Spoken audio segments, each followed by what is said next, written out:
Hello and welcome to day 18 of our 30-day yoga therapy challenge. For today's practice, you will need a yoga block if you have one. If you don't have one, I'll tell you what you can do without it. So you'll still be able to do the practice, and you'll need a wall space that you can use. So let's come up to standing. And we're going to face our wall, coming into a mountain pose. So you can feel 3 points of your feet. And then if you have a block, you're going to bring the forearms to the wall with your fingers wrapped around the top of the block. If you don't have a block, you'll bring your forearms to the wall and you can interlace your fingers. Another option is if you have two blocks, you can have one block between your thighs and one block against the wall. Don't worry about the one between your legs so much. Okay, so part of our setup, I just leaned forward to bring my hands against the wall. So instead, I'm going to bring myself a little bit closer so you can have your arms against the wall without having to lean. So what you might do is bring the arms to the wall and then release them. And if you feel like you're kind of shifting back, scoot yourself forward a little bit and then bring your arms to the wall. Okay, so the idea is we're still standing in neutral, straight up and down, and the arms are just meeting the wall. And then see if you can bring your arms as close to shoulder height as you can. But just be mindful of how your neck and other pieces feel. If it's better for you to have it elbows lower down, then you can. Okay, so we're about shoulder height, holding onto the block, looking at the ball, balance through both feet. And like we did yesterday, we're going to explore the chair sit. Now, it's going to feel different because we've brought in our arms. We've fixed our arms instead of holding onto the dowel. When we did it this way, it's going to be a little bit different. So you might find that you can't go quite as far. And so now, in addition to the hips, knees, and ankles moving in tempo, we've got movement happening at our shoulder, where the arm bone comes into the shoulder socket. So now it's our torso moving around the head of the arm bone, or moving in the shoulder socket, but the arms are fixed. So we want the hips and the shoulders to be able to work together, keeping a neutral spine. So explore what that feels like right now in your body, and then what we can do is we can hold the position. And you might notice that the weight goes more into your heels, or maybe it stays evenly balanced. Notice what your experience is. I know for me, over time, it has shifted into more of a balanced weight than being just in my heels. It actually used to feel like I was going to fall over. My movement was very, very tiny. I mean, it's still not a big movement, but just see for you what it is for today. I'm going to hold and breathe.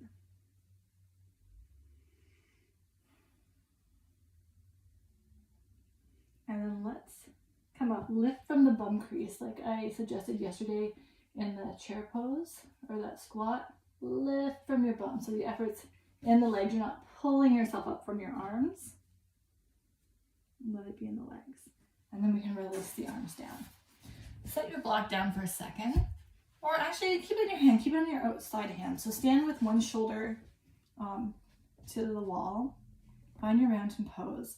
And then the outside hand that has the block or doesn't have the block, you're going to bring it up into the wall. So let me scooch down. So if I was standing on my feet, it would look like this. So the block is just being an extension of your arm. If your arm easily comes to the wall, you can press your hand into the wall. So let's try this again. I'm standing, and then you're going to press your hand or the block into the wall so you can start to find a little bit of a gentle side bend, leaning towards the wall.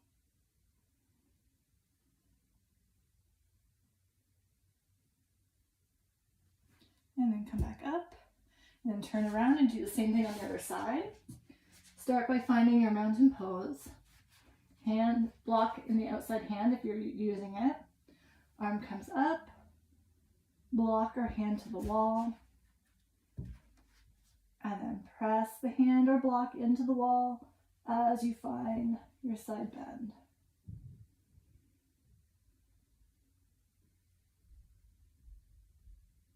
You might sense a connection between your pelvis and your shoulders or your armpit.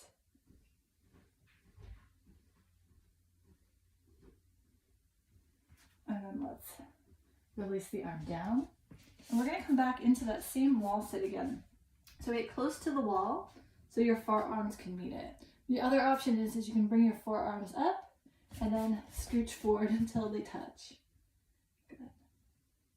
And then when you're ready, exploring that little sit. And just make a note what your experience is like the second time. After doing the side bend, we may have recruited some of the muscles between the shoulder and the hip, so the experience might feel different. And then come back up and release the arms down. From here, if you're using a block, you're going to bring the block between your knee and the wall. So you have to get fairly close.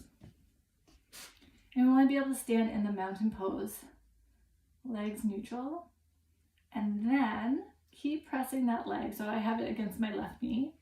Take a small step back with your right foot. And when you do so, see if you can keep your pelvis neutral. It's going to be, might be really hard, but see if you can do it without that hip hiking up. So a small step back, keep the right foot down, and then you can bend the left knee. So now you're pressing the knee and block together. From here, bring the arms up into cactus arms. And let's explore a twist. Rotating the ribs towards the knee that's bent. So my left leg is forward, so I'm twisting to the left. Elbows stay in line with the shoulders, and I can feel my waist muscles, my obliques initiating the twist. If you want, you can bring the arms across. I like cactus arms in this position myself, so I'm going to do that. And rotating back to the wall, let the arms come down. And with that same control that you step back with, you're going to step forward, maybe fingertips touch the wall. See if you can bring that leg forward. Good. And then we're going to switch sides. So we bring the block to the other leg. And then explore taking that left leg or the opposite leg straight back. So we're shifting the weight a little bit more from the right hip down the leg into the foot. And then letting the left heel come down, the front knee can bend into the block. So just take a moment, settle from your hips, down your legs, into your feet. And then when you're ready, cactus arms. And this time we rotate the other way. So you're rotating towards the front leg.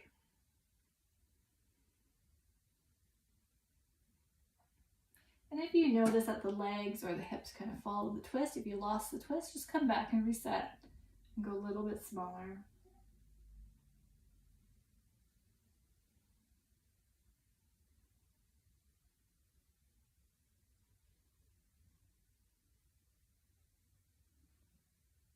And then coming back, release the arms down with control, stepping forward, grab onto your block. Feel yourself in standing for a moment.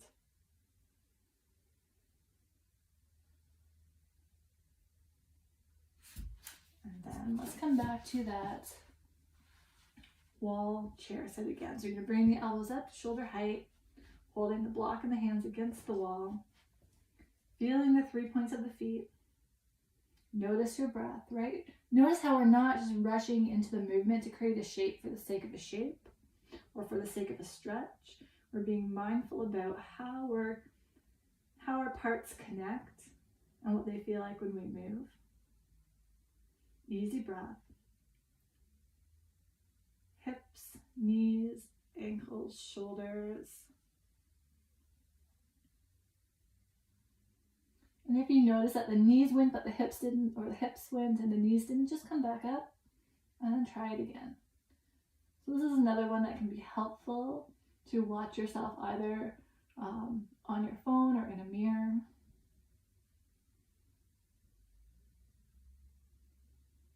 Let's hold here for a few more breaths. Notice how the weight is in your feet.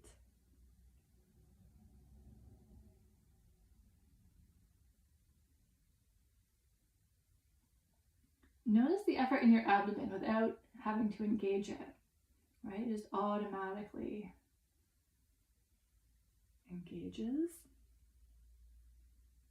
And then let's come up and release the arms down.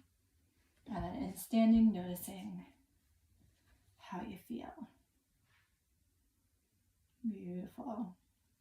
All right, I'm going to move the camera because we're going to do one more standing pose.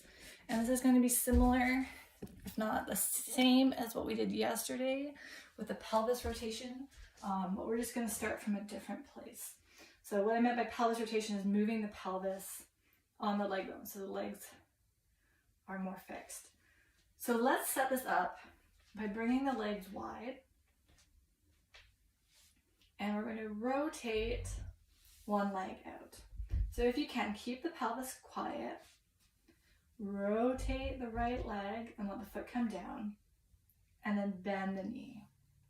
So left leg is straight, right knee is bent, knees about over the ankle. It doesn't need to be a really wide stance. And let your hands come onto the side of the hip so you can feel the front and back of your pelvis.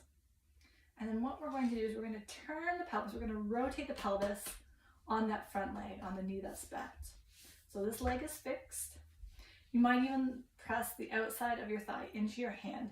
Really fire up that right leg so you can feel it from your hip all the way down to your foot. Nice and strong. And then as we start to rotate the pelvis, so the left hip is moving towards the right foot, the back heel starts to lift and we pivot onto the ball of the foot, coming towards a high lunge. So remember yesterday we started at the high lunge and then we opened this way and we ended up at the warrior two legs. This time we're starting here and we're starting to rotate towards a high lunge. So notice what's happening with that fixed front leg. Does the knee want to drop in as you move, or do you lose that connection of the ball of your foot on the ground? And if you do, just come back and go a little bit smaller. So maybe the foot doesn't come off the ground. Maybe we're just exploring the pelvis, doing a little side-to-side action. So you can feel it moving around the head of that right leg bone, if that makes sense to you. Or maybe the movement's a little bit bigger. You explore what's right for you. And then let's hold in the high lunge just for a couple breaths.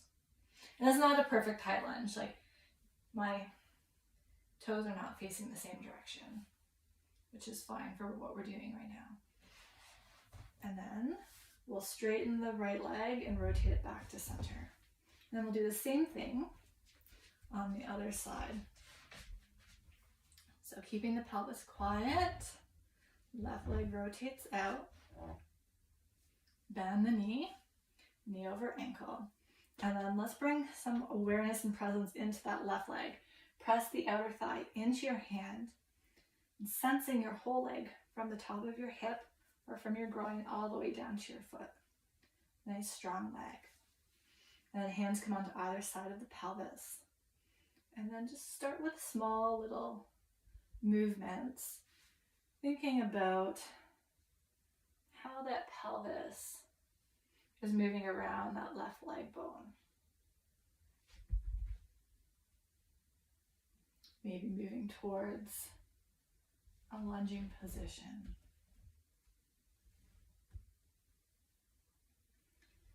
So this is less about the shape we're creating and more about getting a felt sense of the movement of the pelvis on the leg.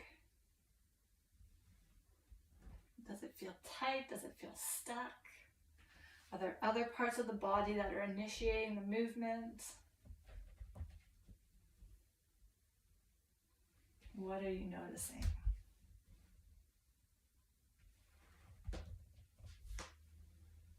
Maybe holding a lunge position for a few breaths. All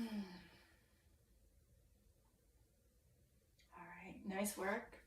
Let's bring the heel down, straighten the left leg, rotate it back to center, step the feet back to hip distance, standing in your mountain pose. Feel the connection between your feet and the ground. The weight's definitely more in my heels now than it was before. Cool. Really, really interesting. So I hope you enjoyed that exploration. Let me know if you have any questions, and I look forward to joining you tomorrow. Have a great rest of your day.